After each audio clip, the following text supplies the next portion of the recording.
Student, मेरे आज के इस वीडियो का टॉपिक है Selaginella. Selaginella paper third botany के सेकंड यूनिट का दूसरा जीनस है, दूसरा वंश है। इससे पहले मैंने आपको लाइकोपोडियम पढ़ाया है। उम्मीद है कि आपने उसको अच्छे से पढ़ लिया होगा, समझ लिया होगा। अगर किसी भी प्रकार की दिक्कत आपको आती है तो आप कमेंट बॉक्स में कमेंट करके मुझे बता सकते हैं, मुझसे पूछ सकते हैं। तो हम स्टार्ट करते हैं सिलेजिनेला, जिसके बीजाणुद्भिद की संरचना आज मैं आपको पढ़ाऊंगी। सबसे पहले इसकी वर्गीकृत स्थिति, सिस्टमेटिक पोजीशन, जैसे कि डिवीज़न इसका टेरिडोफाइटा है और टेरिडोफाइटा की क्लास लाइकोप्सिडा है। लाइकोपोडियम भी इसी का मेंबर था, लाइकोप्सिडा का। लाइकोप्सिडा इसका उपवर्ग जो है, सब क्लास जो है, वो है लिग्युलोप्सिडा, जबकि लाइकोपोडियम की सब क्लास थी ई लिग्युलोप्सिडा। यानी एक लिगुल नामक संरचना जो पत्ती पे मिलती है वो यहाँ पर पाई जाती है और लाइकोपोडियम में नहीं पाई जाती है। ऑर्डर है इसका सिलेजिनेलिस, ऑर्डर के पीछे एलिएस लगता है। फैमिली इसकी सिलेजिनेसी, CAE लगता है, और वंश सिलेजिनेला, जिसको आज हम डिस्ट्रीब्यूशन और आवास सबसे पहले उसका पढ़ते हैं।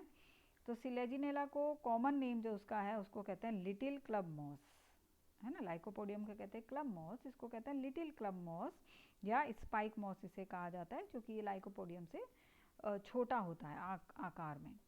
ये एक विश्वव्यापी वंश यानी कॉस्मोपॉलिटन है, सब जगह पर यह पाया जाता है।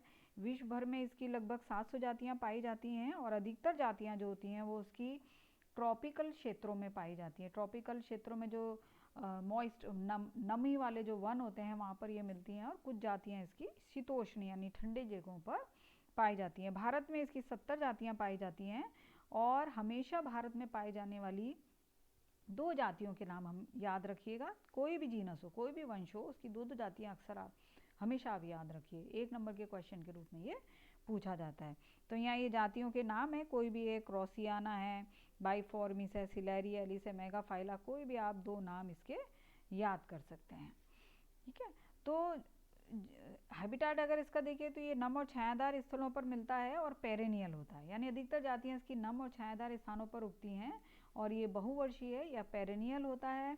परंतु कुछ जातियाँ इसकी ऐसी होती हैं जो 1 वर्षीय होती हैं, एनुअल होती हैं। एग्जाम्पल यहाँ दिया गया है ग्रेसिला, जो कि एक्सेप्शन जो होता है ना, अधिकतर जो होगा वो क्वेश्चन नहीं बनता है, जो कुछ होते हैं वो क्वेश्चन के रूप में मिलते हैं ना। तो 1 वर्षीय जातियाँ हैं ये इसकी, और कुछ जातियाँ जो होती हैं को ज़िरिक कंडीशन, मरुद्भिद कंडीशन में पाई जाती हैं। ये आप हमेशा एक नाम ज़रूर याद रख लीजिए मरुद्भिद जाति का। रूपेस्ट्रिस है, राजस्थानांसिस है, लेपिडोफाइला है। ठीक है। तो जो सिलेजिनेला की लेपिडोफाइला है उसका जो पूरा पादप जो है वो जो ड्राई कंडीशन जब आती हैं उसमें एकदम सूख जाता है, और गेंद की तरह, गोल गेंद की तरह हो जाता है, सूख जाता है, सूखा हुआ गेंद की तरह हो जाता है। और अनुकूल परिस्थितियाँ, जब भी फेवरेबल कंडीशन आती हैं, उसमें जल वगैरह उपलब्ध हो जाता है उसको, तो वो फैल जाता है, वापस एक्सपांड हो जाता है और वापस हरा भरा हो जाता है, जिसे कहते हैं पुनर्संजीवनी प्लांट। इसको जादू के पौधे के रूप में कई जगह पर बेचा जाता है, कि एक टब लेके ऐसे फुटपाथ के चारों तरफ फुटपाथ पर ऐसे बैठ जाते हैं लोग, और वो एक सूखा सा पेड़ ऐसे सिलेजिनेला का सूखा सा पादप लिया और उसको रख देता है, फिर कहते हैं हम आपको जादू दिखाते हैं, देखो पानी में ये हरा हो जाता है ना। तो इसको कहते हैं पुनर्जीवनी, रीसरेक्शन प्लांट। तो ये 1 नंबर का क्वेश्चन ये आपका बनता है रीसरेक्शन प्लांट का। स्वभाव में इसके बहुत ही भिन्नता पाई जाती है। जिस तरह से लाइकोपोडियम में भी 2 उपवंश के थे, क्योंकि उसके भी जो हैबिट थी उसमें काफ़ी भिन्नता हैबिटाट में पाई जाती थी। तो यहाँ पर भी क्या होता है कि ये प्रोस्ट्रेट हो सकता है, शयान हो सकता है, मतलब इस तरह से आगे हो सकता है, जिसे हम क्रीपिंग कहते हैं, रेंगता हुआ इस तरह से हॉरिजॉन्टल जो होगा। एग्जाम्पल इस क्रॉसियाना। कुछ जातियाँ इसकी उधर्व होती हैं, ये वह होगा उधर्व होती हैं, सिलेजिनेला सिलेजिनोइडेस। सब इरेक्ट यानी कि हल्की सी झुकी हुई रहेंगी, एकदम इरेक्ट नहीं रहती। ट्रैकीफिला क्लाइंबर होते हैं, एलागेंस। अधिपादप जो दूसरे पौधों के सहारा लेके आगे बढ़ते हैं, ओरिगाना। तो ये एक इम्पॉर्टेंट स्लाइड है यहाँ पर, ये सारे नाम आपको याद कर लेने हैं इसके। ठीक है। तो जो एपिफिटिक जाति होती है वो नम छायादार वनों के वृक्षों पर उनके वृक्षों के जो तने होते हैं उन पर पाई जाती है। ये सिलेजिनेला की हैबिट आप देख रहे हैं। सिलेजिनेला का पादप है, ये क्रीपिंग जाती है, इस तरह से ये क्रीपिंग जा रही है, ये क्रीपिंग जाती है ना। इसके अंदर आप देखिए ग्रीन कलर की पत्तियां दिख रही हैं। ये इसका मुख्य तना है, तने पर शाखन पाया जा रहा है, लगभग द्विभाजी शाखन इस पे मिलता है। और इम्पॉर्टेंट संरचना जो इसमें आपको एक दिखाई दे रही है दैट इज राइजोफोर। ठीक है, क्योंकि ये बीजाणुद्भिद है, बीजाणुद्भिद जो होता है वो जड़, तना और पत्तियों में विभेदित होता है। तो इसमें भी तना है, इसमें भी जड़ है, इसमें भी पत्तियां हैं, वो तीनों भाग यहाँ पर पाए जा रहे हैं। लेकिन कुछ जातियाँ, सब जातियों में ये राइजोफोर नहीं मिलता है ना। कुछ जातियाँ ऐसी होती हैं जिनमें एक संरचना पाई जाती है, उसे राइजोफोर कहते हैं। और राइजोफोर का जो सिरा है, रूट जो है वो उसके ऊपर पाई जाती हैं, ये रूट है ना। राइजोफोर के सिरे के ऊपर फिर रूट पाई जाती हैं। तो यहाँ पर ये रूट हैं कुछ जातियों में, फिर दोहरा रही हूँ, कुछ जातियों में ना, जैसे वेल्डिनोवा, सिलेजिनोइडेस है, इनमें ये पाई जाती हैं। तो पादप संरचना के आधार पर इसे दो उपवंशों में बांटा गया है, जैसे यूरोस्टेकिया, रोफेलोस्टेकिया, लाइकोपोडियम में था, उसी तरह यहाँ पर ये है। ठीक है, तो ये जैसे कि मैंने लिखा है, बीजाणुद्भिद कोमल और शाखी होता है, जड़, तना और पत्तियों में विभेदित होता है। कुछ जातियों में राइजोफोर पाए जाते हैं। पादप कुछ सेंटीमीटर जैसे सिलेजिनोइडेस में, और कई मीटर तक जैसे कि विल्डिनोवा में। सब कुछ सेंटीमीटर यानी छोटे रूप में, छोटा अगर सिलेजिनेला की बात करते हैं तो सिलेजिनोइडेस, और बड़े सिलेजिनेला की बात करते हैं तो विल्डिनोवा। दो वंशों में इसको बांटा गया है, होम्योफिलम और हेट्रोफाइलम में। तो यहाँ पर होम्योफाइलम हम देखते हैं, इसमें जो सिलेजिनेला की अभी 700 स्पीशीज़ के बारे में बताया था, जिसमें से केवल 50 स्पीशीज़ इसमें पाई जाती हैं। तो होम्योफिलम जो है वो कॉमन ही है। होम्यो मतलब समान। ठीक है, समान इसलिए क्योंकि इसकी जो पर्ण है वो समपर्णी आइसोफिलस होती हैं। पर्ण की जो आकृति होती है तने के ऊपर वो सब एक समान होती हैं, कायिक पर्ण जो होती हैं वो एक समान होती हैं। ठीक है, तना इसका इरेक्ट होता है, यानी ये जातियाँ हैं, और डाइकोटोमसली शाखत होती हैं। और पत्तियां जो होती हैं वो स्पायरली अरेंज होती हैं। तो एक तने पर इस तरफ लगी हुई है, एक इधर लगी हुई है, एक पीछे चली जाएगी, एक वापस आएगी। तो जैसे घुमावदार किसी पेंसिल के ऊपर अगर एक धागा आप लपेट तो स्पायरल फॉर्म के अंदर, तो वो इस तरह से ये इनका अरेंजमेंट रहता है। एग्जाम्पल आप याद रखिए, रुपेस्टिस, पिग्मिया, सिलेजिनोइडिस, ये एग्जाम है। चित्र आप देख पा रहे हैं, ये इरेक्ट फॉर्म है सिलेजिनेला की, है ना। और डाइकोटोमस शाखन इसके अंदर आपको दिखाई दे रहा है। ये वाला भाग इसका जड़ है, यहाँ पे इसकी जड़ पाई जाती है, तना है, और पत्तियां जो हैं वो दूर दूर यहाँ पर स्पाइरल क्रम में लगी रहती हैं। पत्तियों का जो क्रम होता है वो स्पाइरल होता है। ठीक है, नेक्स्ट लेते हैं। ये भी एक चित्र है इसका सिलेजिनेला का, ये कि स्ट्रोबिला इसमें दिखाई दे रहे हैं। इसको मैं आगे जब स्ट्रोबिलस पढ़ाऊंगी तभी भी क्लियर आपको करूंगी। इसमें इसका वेंट्रल और डोर्सल व्यू, स्ट्रोबिलाई का वेंट्रल और डोर्सल व्यू उसमें दिखाई दे रहा है। हिट्रोफिलम जातियाँ जिनमें स्टेम जो होता है वो विसर्पी होता है, द्विभाजी शाखित होता है, और इर्रेगुलर अनियमित शाखन इसके अंदर पाया जाता है। द्विभाजी तो होता है तना, वापस बोलती हूँ, स्टेम जो होता है वो शयान होता है और पृष्ठाधारी होता है, डॉर्सो वेंट्रल होता है, लेकिन शाखन इसमें इर्रेगुलर होता है। ठीक है, तो कहीं से भी किसी भी प्रकार से कहीं से भी शाखाएं निकल जाती हैं, किसी प्रकार का द्विभाजन इसमें नहीं मिलता है। लीव्स जो होती हैं वो हिट्रोफिलस होती हैं, इसलिए इसे हिट्रोफाइलम कहते हैं। हिट्रोफिलस यानी दो आकृति की, मॉर्फोलॉजिकल बाह्य आकृति के रूप में लीव जो होती हैं वो दो प्रकार का आकृति रखते हैं, बड़ी लीफ और छोटी लीफ। ठीक है, तो ये चार प्रकार की, इनका अरेंजमेंट कैसा होता है, चार प्रकार की उदग अनुदैर्ध्य पंक्ति, वर्टिकल है ना, इस वर्टिकल रोज, चार प्रकार की रोज इसके अंदर जाती हैं। तो जो वेंट्रल सतह है उस पर दो पंक्तियां उपस्थित होती हैं, और डॉर्सल सरफेस पर वेंट्रल यानी निचली, डॉर्सल यानी ऊपरी, क्योंकि ये डॉर्सी वेंट्रल है, तना ऐसे जाएगा। ठीक है, तो जो सरफेस मिट्टी के संपर्क में रहेगी वो वेंट्रल हो जाएगी, और जो ऊपर होगी उसको हम कहते हैं डॉर्सल। ठीक है, तो डॉर्सल और वेंट्रल सरफेस पर पत्तियों का अरेंजमेंट ऐसे रहता है कि वेंट्रल सरफेस पर पत्तियों की दो दो पंक्तियों की पत्तियां बड़ी होती हैं और डॉर्सल सरफेस पर वो छोटी होती हैं। ठीक है, तो सिलेजिनेला की जो अधिकांश जातियां हैं वो हिट्रोफिलम, अभी मैंने बताया कि होम्योफिलम में केवल 50 जातियां हैं और 700 बताया है, तो 650 लगभग जातियां इसके अंतर्गत हैं। तो ज़्यादातर जातियां सिलेजिनेला की हिट्रोफाइलम है। ठीक है, एग्जाम्पल एक दो याद रखिए, क्रॉसियाना लेपिडोफिला है, क्राइसोकॉलिस इसके अंतर्गत आता है ना। ये शयान प्रोस्टेट जाति का चित्र है, शाखन कहीं से भी है ना निकल रहा है, इसके अंदर शाखन दिख रहा है। पत्तियां हम मैग्नीफाई करके एक आगे चित्र है जिसमें ये देखिए मैग्नीफिकेशन कितना सुंदर इसके अंदर दिखाई दे रहा है। वेंट्रल जैसे आप तने का ये ऊपरी भाग है ना,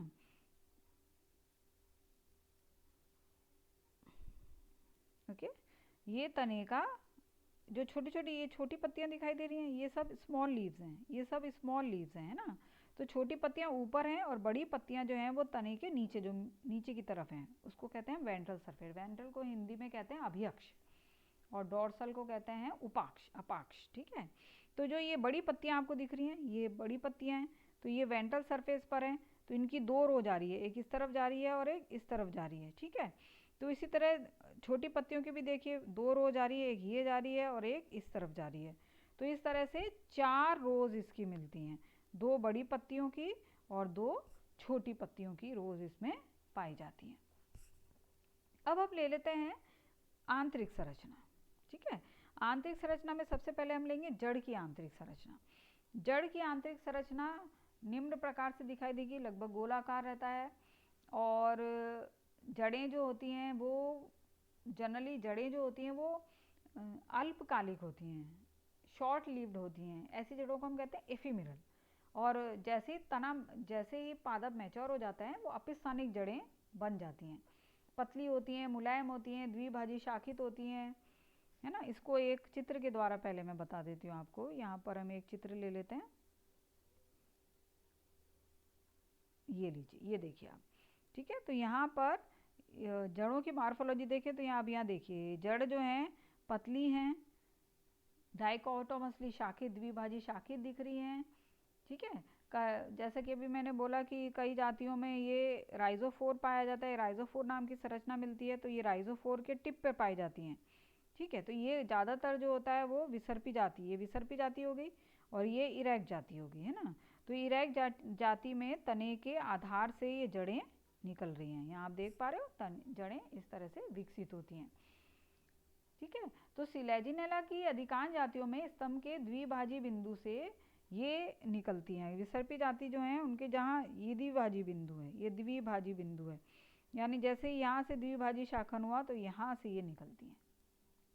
ठीक है, इस संरचना को हम क्या कह रहे हैं, राइजोफोर। ये दिख रहा है आपको, यहाँ से ये निकल रही है, यहाँ से निकल रही है, तो इन संरचना को राइजोफोर कहते हैं। तो ये एक नंबर का एक क्वेश्चन बनता है राइजोफोर के ऊपर कि राइजोफोर क्या है ना, व्हाट इज राइजोफोर। तो क्या कहेंगे, क्या डेफिनेशन देंगे आप, सिलेजिनेला की अधिकांश जातियों में तने या स्तंभ के द्विभाजी बिंदु से लंबी यानी दीर्घ, अनब्रांच्ड, अशाखित, पर्णविहीन, लीफलेस ब्रांचेस जमीन में या भूमि की ओर डेवलप होती हैं, विकसित होती हैं, जिसे राइजोफोर कहते हैं। राइजोफोर के शीर्ष पर अपिस्थानिक जड़ों का गुच्छा उपस्थित होता है। क्लियर। इस स्टेम की जहाँ तक बात करें तो स्टेम अभी मैंने बता दिया, स्टेम या तो क्रीपिंग होता है, स्टेम या तो इरेक्ट या उधर होता है। ठीक है, इसके अलावा लीव्स जो होती हैं, लीव्स के बारे में भी बता दिया है, छोटी होती हैं।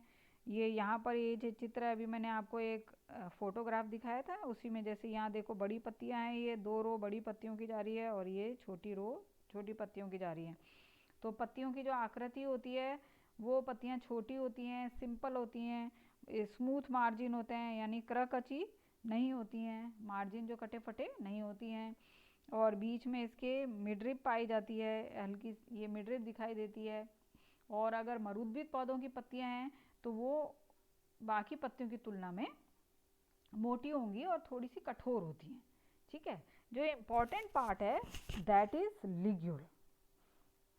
ठीक है, तो यहाँ पर ये एक संरचना आप देखिए, ये है लिग्यूल।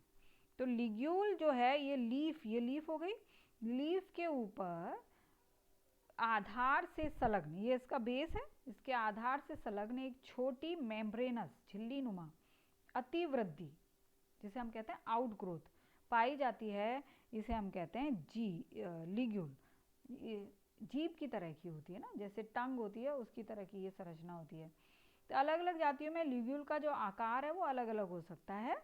लिग्यूल जो होता है वो यंग लीव्स में बिल्कुल क्लियर होती है, स्पष्ट होती है, लेकिन जैसे ही लीफ मैच्योर हो जाती हैं तो ये गिर जाती है, ये संरचना जो है वो नष्ट हो जाती है। और बीजाणुपर्ण क्या है, स्पोरोफिल, जिस पर कि बीजाणु पाए जाते हैं, में लिग्यूल बीजाणुधानी और जो उसका पर्ण फलक है उसके मध्य स्थित होती हैं। लिग्यूल का जो फंक्शन क्या है इसके बारे में पूरी जानकारी नहीं है, लेकिन फिर भी वैज्ञानिकों का ये कहना है कि यह वाटर एब्जॉर्प्शन, जल अवशोषण या उसको सिक्रीशन करने वाली संरचना है, जो कि तने को सूखने से बचाती है, पत्ती को सूखने से बचाती है, पत्ते और तनी को सूखने से बचाती है। ठीक है, तो ये लिग्यूल के बारे में 1 नंबर का क्वेश्चन फिर बनता है, क्योंकि लाइकोपोडियम में लिग्यूल नहीं मिलता था, लिग्यूल यहीं पर पाया जाता है। तो अब हम ले लेते हैं आंतरिक संरचना। आंतरिक संरचना में सबसे पहले हम लेंगे जड़ की आंतरिक संरचना। तो जड़ की आंतरिक संरचना में सबसे भारी लेयर जो होती है उसे हम कहते हैं एपिडर्मिस या अधिचर्म। अधिचर्म के नीचे पाया जाता है वल्कुट, दूसरा पार्ट जो होता है वल्कुट, और तीसरा पार्ट जिसको हम कहते हैं रंभ, प्रोटोजाइलम, मेटाजाइलम, और तो 3 भागों में ये विभेदित होता है। ठीक है, तो सबसे पहले ले लेते हैं एपिडर्मिस। एपिडर्मिस सिंगल लेयर्ड होती है, दिख रही है आपको, सिंगल लेयर एपिडर्मिस है, यानी एक स्तरीय होती है। इसके ऊपर क्यूटिकल पाई जाती है और इसकी कोशिकाएं थोड़ी सी टेंजेंशियली इलोंगेटेड होती हैं, यानी स्पर्श रेखीय इलोंगेशन इनमें पाया जाता है। और कुछ कोशिकाओं में रूट हेयर दिखाई देते हैं, रूट हेयर पाए जाते हैं, पूरी एपिडर्मिस में नहीं, एपिडर्मिस की कुछ कोशिकाओं में यूनिसेल्युलर एक कोशिकीय रोम दिखाई देते हैं। सेकंड संरचना है कॉर्टेक्स। कॉर्टेक्स जो है वो 2 भागों में बटा हुआ है, outer cortex, this is outer cortex, और ये है इनर कॉर्टेक्स। ठीक है, तो आउटर और इनर कॉर्टेक्स की कोशिकाओं में फ़र्क है।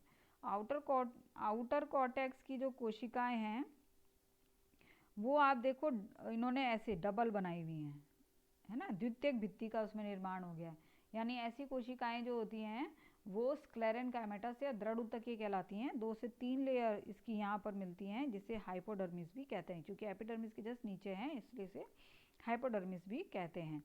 और कॉर्टेक्स, इनर कॉर्टेक्स की जो कोशिकाएं हैं वो पेरेन्काइमेटस है। ये पूरी कोशिकाएं जो देख रहे हैं पेरेन्काइमेटस हैं, जिनके बीच में किसी भी प्रकार का अंतर कोशिकीय अवकाश नहीं पाया जा रहा है। ठीक है, इसके बाद एंडोडर्मिस होती है, एंडोडर्मिस के बाद पेरिसाइकल, फिर जाइलम, फ्लोएम, ये स्टीलर पार्ट आ जाता है। तो यहाँ पर सिंगल लेयर्ड एंडोडर्मिस है और सिंगल लेयर्ड पेरिसाइकल यहाँ पर मृदुतकीय पाई जाती है। अब जो मेन पार्ट आता है दैट इज स्टील, रंभ। रंभ जो होता है यहाँ पर एज यूजुअल, चूंकि लोअर प्लांट है, तो यहाँ पर आप देख रहे हैं ये जाइलम है, this is xylem which is surrounded by phloem. Phloem से चारों तरफ से यहाँ फ्लोएम कोशिकाओं से घिरा हुआ है। तो इस तरह के रंभ को हम कहते हैं ठोस रंभ। ये मैंने पहले आपको पढ़ाया पूरा स्टीलर सिस्टम, इसको ठोस रंभ कहते हैं, जो कि जो पेरिसाइकल से घिरा हुआ है, और पेरिसाइकल जो है वो एंडोडर्मिस से घिरी हुई रहती है। पेरिसाइकल जो है यहाँ पर मल्टी लेयर्ड है, ये 2 से 3 लेयर की होती है। पेरिसाइकल जो होती है 2 to 3 लेयर इसके अंदर पाई जाती हैं। और प्रोटोजाइलम और मेटाजाइलम, ये भी मैं आपको बता चुकी हूँ। प्रोटोजाइलम क्या है, छोटे जाइलम, मेटाजाइलम मैच्योर जाइलम, बड़े जाइलम होते हैं। तो प्रोटोजाइलम और मेटाजाइलम की स्थिति के आधार पर हम उसका जाइलम का नामकरण करते हैं ना। तो केंद्रीय जाइलम जो होता है वो मोनार्क होता है, मतलब एक ही तरफ प्रोटोजाइलम इसमें मिलता है। यानी इस तरह से अगर मैं इसको डायग्राम के तौर पे बनाऊं तो ये इस तरह से मिलता है। यानी ये प्रोटोजाइलम है यहाँ पर, और ये कोशिकाएं जो हो गई वो बड़ी हो गई, तो ये मेटाजाइलम है, मैच्योर जाइलम। तो यहाँ भी, यहाँ देखिए आप, सब मोटी कोशिकाएं और यहाँ पर छोटी कोशिकाएं। तो एक ही डायरेक्शन में है प्रोटोजाइलम, तो ये कंडीशन कहलाती है एक आदि दारू, इंग्लिश में हम कहते हैं मोनार्क। ठीक है, बाहर की तरफ है, अंदर केंद्र में नहीं है। ठीक है, बाहर की तरफ है, ये केंद्र की तरफ नहीं है, इसलिए ये बाह्य आदिदारोग या एक्सार्च कंडीशन कहलाती है। ठीक है, अब हम लेते हैं राइजोफोर की आंतरिक संरचना। राइजोफोर की आंतरिक संरचना भी जड़ की तरह ही होती है, क्योंकि ये भी अंडरग्राउंड पार्ट है। इसमें भी एपिडर्मिस है, एपिडर्मिस पर क्यूटिकल होती है। जो चीज़ नहीं पाई जाती है वो है रूट हेयर। राइजोफोर पर हेयर नहीं पाए जाते हैं, रूट हेयर नहीं पाए जाते हैं, इसलिए ये इससे अलग है। बाकी वही आप देखिए है, हाइपोडर्मिस है, स्क्लेरेनकाइमेटस, इनर कॉर्टेक्स जो है वो पेरेनकाइमेटस है, लेकिन यहाँ पर पाए जाने वाले इनर कॉर्टेक्स में थोड़े से अंतर कोशिकीय अवकाश होते हैं। एंडोडर्मिस है, पेरिसाइकल है, मोनार्क, ये आप देखिए एक ही तरफ प्रोटोजाइलम में मोनार्क कंडीशन है, और प्रोटोस्टील यहाँ पर भी पाई जा रही है, बीच में जाइलम सराउंडेड बाय फ्लोएम। तो सिमिलर है, मोर और लेस सिमिलर संरचना होती है राइजोफोर की। Now the important question is the morphological nature of rhizophore. Rhizophore की आकारिकी प्रकृति। राइजोफोर जड़ है, राइजोफोर तना है, या राइजोफोर बिल्कुल ही अलग एक अंग है, इसके बारे में अलग अलग वैज्ञानिकों के मत हैं। ठीक है, तो इन मतों के बारे में हम पढ़ेंगे यहाँ पर, और ये एक बहुत ही इम्पॉर्टेंट टॉपिक है, क्योंकि राइजोफोर जो होता है इसका क्वेश्चन बनता है, ये शॉर्ट क्वेश्चन यहाँ पर बनता है, सिस्टमेटिक स्थिति बताइए राइजोफोर की। ठीक है, तो पहला मत जो है वो ये कहता है कि राइजोफोर इज अ रूट। राइजोफोर रूट है। वॉन्टिगैम, हॉर्वे गिब्सन, अपहोल्फ आदि वैज्ञानिक ये मानते हैं कि राइजोफोर जड़ है। क्यों जड़ है, उसका रीज़न उन्होंने दिया कि ये पॉजिटिवली जियोट्रॉफिक होती है। जड़ें नीचे की तरफ जाती हैं, गुरुत्व की तरफ जाती हैं, तो ये भी गुरुत्व की तरफ जाती है। इसमें पत्तियां नहीं मिलती हैं, है ना, रूट पे पत्तियां नहीं मिलती, तने पे तो पत्तियां मिलती हैं। इसकी आंतरिक संरचना भी मैंने बताई, बिल्कुल जड़ की तरह होती है। इस बहुरंभीय तने, अभी बहुरंभ क्या है ये आगे मैं बताती हूँ। तने वाली जातियों में भी राइजोफोर की जड़ में एक ही रंभ पाई जाती है। तो तना अगर बहुरंभी है, तो अगर ये एक रंभी है, इसका मतलब ये तना नहीं है, ये जड़ ही है। और सबसे इम्पोर्टेंट बात जो है, वॉन थॉमस सुसैक्स ने ये बताया कि राइजोफोर में ऑक्सिन का ट्रांसलोकेशन जड़ की तरह होता है। Auxin is a growth hormone जो कि रूट टिप पर बनता है, और उसका जो ट्रांसलोकेशन या अभिगमन ऊपर की तरफ जो होता है वो बिल्कुल जड़ की तरह होता है। जिस तरह जड़ में होता है उसी तरह राइजोफोर में होता है। तो ये कुछ पॉइंट्स, 5 पॉइंट ये बताते हैं कि राइजोफोर एक जड़ है। अब दूसरा मत आया। दूसरा मत ये कहता है कि राइजोफोर जड़ नहीं है, राइजोफोर स्तंभ है, तना है। ब्रुकमैन है, वर्सटेल है, ट्रॉल है, उन्होंने इसके बताया कि राइजोफोर एक तना है। क्यों तना है, कि राइजोफोर जो है वो उसका जो उद्गम है, उसका जो विकास है वो बहिर्जात होता है, जबकि रूट जो होती हैं वो एंडोजिनिस होती हैं, अंतर्जात उन्हें कहते हैं। तो इनका जो उद्गम होता है वो बहिर्जात होता है। इसमें रूट कैप और रूट हेयर नहीं पाए जाते हैं। रूट हेयर अभी देखा था संरचना में कि रूट हेयर अनुपस्थित थे। तो रूट होती है तो रूट मूल गोप भी मिलता है, रूट हेयर भी मिलता है, वो यहाँ नहीं मिलते हैं। और इसका जो विकास होता है वो एंगल मेरिस्टेम से होता है, यानी जो इस तरह से दो कोण, ये अभी बताया था, यहाँ से ये निकलता है। तो इस तरह तो ये जो होता है वो प्ररोह होता है, प्ररोह में ऐसा होता है। और दूसरा कंट्रोल कंडीशन, यानी कि लेबोरेटरी में कुछ केमिकल देकर या एटमॉस्फेयर ऐसा क्रिएट कर दिया जाए, बिल्कुल कंट्रोल कंडीशन ऐसी बना दी जाए, तो राइजोफोर में पर्ण मतलब राइजोफोर को लीफ युक्त बनाया जा सकता है, यानी उस पर पर्ण डेवलप किए जा सकते हैं, तो इसका मतलब ये तना है। तो ये पॉइंट बताते हैं कि राइजोफोर तना है। लेकिन थर्ड जो है गैबल और बॉवर ने ये कहा कि राइजोफोर ना तो स्तंभ है ना जड़ है, राइजोफोर एक स्वतंत्र अंग है जिसे जिसे कहते हैं इंडिपेंडेंट ऑर्गन या ऑर्गन सुई जेनरिस। लैटिन भाषा है, ऑर्गन सुई जेनरिस है, यानी इसका मतलब होता है इंडिपेंडेंट ऑर्गन है, ना ये तना है ना ये जड़ है। तो राइजोफोर के बारे में ये अच्छे से आप पढ़ लें, बहुत इंपॉर्टेंट क्वेश्चन इस पर बनता है। अब तने की आंतरिक संरचना, ये राइजोफोर का कलर चित्र है जिसका एक भाग दिखाया गया है ना। ये पूरा जो राउंड होता है उसका एक पार्ट यहाँ पर लिया गया है, वही एपिडर्मिस, हाइपोडर्मिस, कॉर्टेक्स। हाइपोडर्मिस यानी आउटर कॉर्टेक्स भी कहते हैं इसको, ये inner cortex, endodermis, pericycle, xylem, phloem, बहुत ही क्लियर इस चित्र के अंदर दिखाई दे रहा है। तने की आंतरिक संरचना, तने के आंतरिक संरचना में निम्नलिखित भाग इस चित्र में आपको दिखाई दे रहे हैं। ये तने का टीएस है, अनुप्रस्थ काट है, और अभी एक टर्म आया था पिछले स्लाइड में पॉलीस्टिलिक कंडीशन है ना। तो पॉली मतलब मैनी, और मोनोस्टिलिक, मोनो मीन्स सिंगल, एक स्टील, एक रंग। तो तने में एक या एक से अधिक रंग राइजोफोर में अलग अलग जातियों में हो सकते हैं। ये जो चित्र है इसमें केवल एक रंग यहाँ पर दिखाई दे रहा है।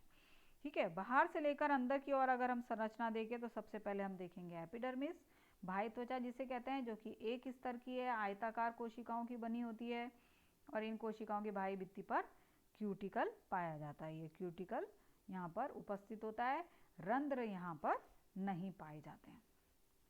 इसके बाद शुरू होता है कॉर्टेक्स, दूसरा भाग जो है वो कॉर्टेक्स। कॉर्टेक्स यहाँ पर दो भागों में बटा हुआ है, ये कॉर्टेक्स दो भागों में बटा हुआ है। इसको हम कहते हैं आउटर कॉर्टेक्स, और इस वाले भाग को हम कहते हैं इनर कॉर्टेक्स। ठीक है, तो आउटर और इनर कॉर्टेक्स दो भागों में बटा हुआ है। आउटर कॉर्टेक्स 2 से 4 लेयर का ये होता है, और स्क्लेरेनकाइमेटा दृढ़ उत्तकीय है, हमेशा दृढ़ उत्तकीय कोशिकाएं, यानी सेकेंडरी वॉल जिनमें बन जाती हैं कोशिकाएं डेड जो हो जाती हैं, हार्ड हो जाती हैं, दृढ़ हो जाती हैं, उसका बना होता है। इनर कॉर्टेक्स जो होता है वो इसके हाइपोडर्मिस के नीचे यानी आउटर कॉर्टेक्स के नीचे होता है, 4 से 6 लेयर का ये होता है, ये उससे बड़ा होता है। पॉलीगोनल सेल यहाँ पर मिलती है, और क्लोरेनकाइमेटस हो सकती हैं। कभी कभी ये कोशिकाओं में हरा क्षेत्र भी पाया जाता है। मरुद्भिद अगर जातियों की बात करते हैं तो मरुद्भिद जातियों में क्या होता है कि जो कॉर्टेक्स, ये जो पूरा कॉर्टेक्स है ये पूरा ही दृढ़ उत्तक का बना होता है, यानी कि यहाँ पर जो इनर कॉर्टेक्स है उसमें भी स्क्लेरेनकाइमेटस सेल्स पाए जाते हैं। वो इसलिए कि मरुद्भिद सूक्ष्म कंडीशन में वो उसको स्ट्रेंथ देने का काम करते हैं। अब जो इम्पोर्टेंट सिलेजिनेला के तने की संरचना है वो दैट इज ये वाला रीजन, इसको हम कहते हैं रंभ या स्टील, है ना। तो जो रंभ है, ये वाला भाग जो रंभ है जिसमें जाइलम दिख रहा है यहाँ पर, और उसके चारों तरफ फ्लोएम दिखाई दे रहा है ना। तो जाइलम और फ्लोएम के बाहर आप देखें ये पूरा इतना भाग जो है वो वायु अवकाश दिख रहा है। तो रंभ व वल्कुट के बीच में एक बड़ा एयर स्पेस या वायु स्थान पाया जाता है जिसे कहते हैं ट्रैबेक्यूली। ये एक मार्क का इम्पॉर्टेंट क्वेश्चन है, ट्रैबेक्यूली क्या है। ट्रैबेक्यूली तने में, सिलेजिनेला के तने में कॉर्टेक्स और रंभ के बीच में पाए जाने वाला वायु स्थान है, और ये एंडोडर्मिस का रूपांतरण है।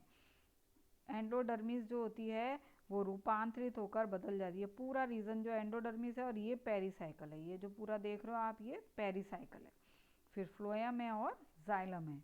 तो ये वायु अवकाश है। अब ये एंडोडर्मिस कैसे है इसके बारे में साफ ये पता चलता है कि इस पर कैस्पेरियन स्ट्रिप्स पाए जाते हैं। यहाँ दिख रही है एक संरचना, आप देखो ये इन्होंने यहाँ पे बना रखी है कैस्पेरियन स्ट्रिप्स। ठीक है, और ये एंडोडर्मिस हमने पढ़ा है, स्कूल लेवल पे भी पढ़ा है, एंडोडर्मिस में होती हैं। अरीय डिपोजिशन होता है ना, कैस्पेरिन स्टेप्स होती हैं, तो वो यहाँ पर मिलती हैं। इसका मतलब ये अंतःत्वचा का रूपांतरण होता है। ठीक है, तो इसमें क्या होता है कि जैसे ही जब इनका डेवलपमेंट होता है तो ये एंडोडर्मिस की जो सेल होती हैं वो रेडियली यानी अरीय रूप से इलोंगेट या दीर्घित हो जाती हैं, जिसके कारण इनके बीच में वायु स्थान बन जाते हैं और दीर्घन के समय ये विभाजित होकर 2-3 कोशिकीय पट्टियां बन जाती हैं और इन्हीं पट्टियों को फिर हम कहते हैं ट्रैबेक्यूली। और मरुद्भिद जातियों में ये ट्रैबेक्यूली नहीं पाई जाती हैं, ये याद रखिएगा, मरुद्भिद जातियों में ये ट्रैबेक्यूली नहीं पाई जाती हैं। ठीक है, अब बात ये आती है कि मैंने अभी मोनोस्टील और उसकी बात की, तो सिलेजिनेला की विभिन्न विभिन्न जातियों में जो रंभ है उनकी संख्या अलग अलग होती है। ठीक है, तो अगर ये चित्र आप अगर यहाँ देख रहे हो और इसमें केवल एक रंभ पाई जा रही है, तो आप एग्जाम्पल के रूप में इसको स्पाइनुलोसा या क्राइसोकोलम कोई भी एक एग्जाम्पल ले सकते हैं। तो सिलेजिनेला स्पाइनुलोसा में एक स्टील पाई जाती है। ये सिंगल स्टील का एक कलर डायग्राम आप देख रहे हैं, वही एपिडर्मिस है। ये हाइपोडर्मिस यहाँ पर दिख रही है, यानी आउटर कॉर्टेक्स, ये कॉर्टेक्स का इनर भाग है। बहुत ही क्लियर ब्लू कलर की ट्रैबेक्यूली आप देख पा रहे हो यहाँ पर, है ना। ये पूरा यहाँ से यहाँ तक का स्थान जो है वो एंडोडर्मिस है। फिर ये ब्लू कलर की कोशिकाएं दिख रही हैं वो पेरिसाइकल है, ग्रीन कलर का फ्लोएम है और रेड कलर के जाइलम दिखाई दे रहे हैं यहाँ पर। ठीक है, तो जाइलम जो होता है उसके बारे में भी मैं यहाँ बता दूं कि यहाँ पर जाइलम के 2 सिरे होते हैं, प्रोटोजाइलम के, यहाँ पर और यहाँ पर। तो इस प्रकार का जाइलम कहलाएगा द्विआदि दारुक। ठीक है, बाहर की तरफ हैं तो हम उसको कहेंगे बहिआदि दारुक। ओके, ये याद रखिए। तने में भी इस तरह, तने में मोनार्क था और एग्जार्च था, और यहाँ पर डाई, अगर सिंगल जैसे ये दिख रही है तो डाई आर्च है और एग्जार्च कंडीशन में मिल रहा है। ठीक है, अब ये जो चित्र है तने का आप देखो, इसमें 3 स्टील दिखाई दे रहे हैं, 1, 2 और 3, है ना। इसको हम कहते हैं पॉलीस्टीलिक कंडीशन। ठीक है, तो अभी जैसे मैंने बोला कि एक रंभ है तो उसे कहेंगे मोनोस्टीलिक। क्रॉसियाना एक जाति होती है जिसमें 2 स्टील पाई जाती हैं, और कई जातियां ऐसी होती हैं जिसमें 2 से अधिक स्टील पाई जाती हैं, जैसे लेविगाटा वगैरह के अंदर। तो सबसे ज़्यादा जो स्टील होती है वो लेविगाटा में मिलती है, 16 स्टील मिलती हैं, और यहाँ पर इस तने में 3 स्टील दिखाई दे रही हैं। तो हम इसको, इस कंडीशन को कहते हैं प्रोटो स्टील।